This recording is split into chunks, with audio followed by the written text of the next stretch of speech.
and welcome back, friends. This time, we're going to be looking at a grisly event that took place in the late 19th century. It involves the heir to the Jameson whiskey fortune and a brutal case of cannibalism. Get those snacks ready, and let's begin tonight's episode. This story revolves around a Mr. James S. Jameson, the great-great-grandson and heir of John Jameson, the founder of Jameson Irish Whiskey. It wasn't unheard of in this time period for the wealthy and powerful to go on travels around the world, sometimes joining the parties of famous adventurers.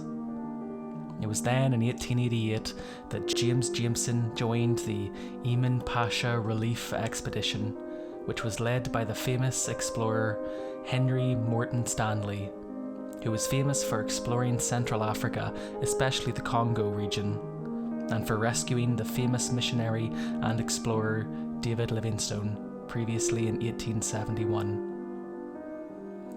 The purpose of the Eamon Pasha expedition, which James Jameson found himself on, was, on the outside, a very noble mission: to bring much needed supplies across Central Africa to Eamon Pasha, the leader of an Ottoman province in the Sudan that was currently being cut off due to a revolt.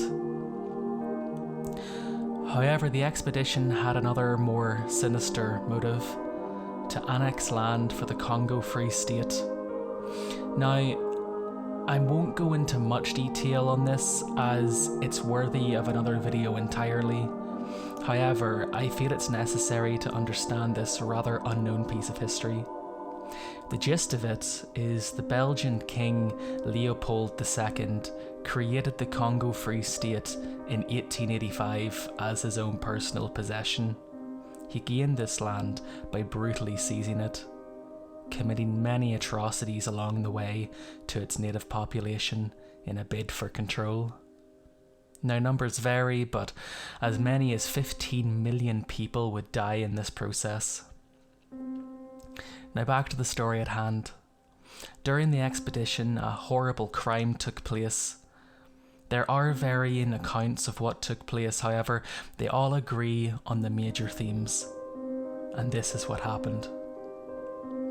By June 1888, James Jameson was in control of the rear column of the expedition.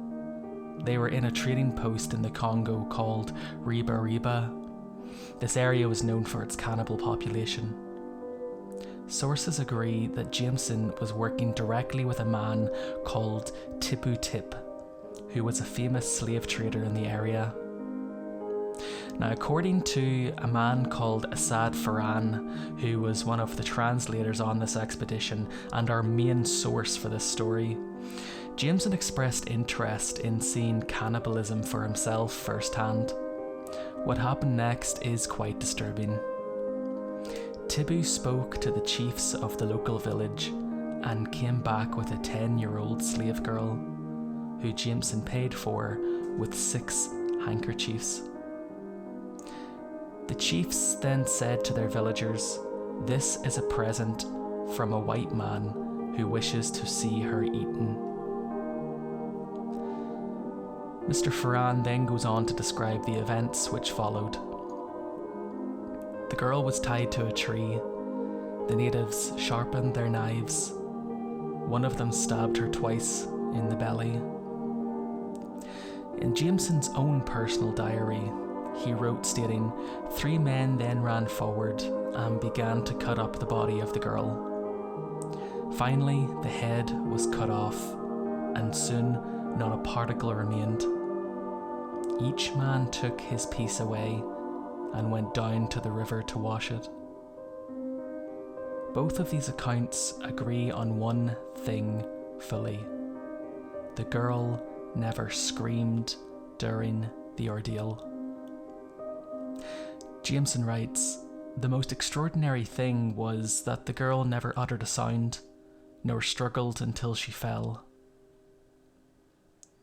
Jameson then went into his tent and drew some sketches of the events.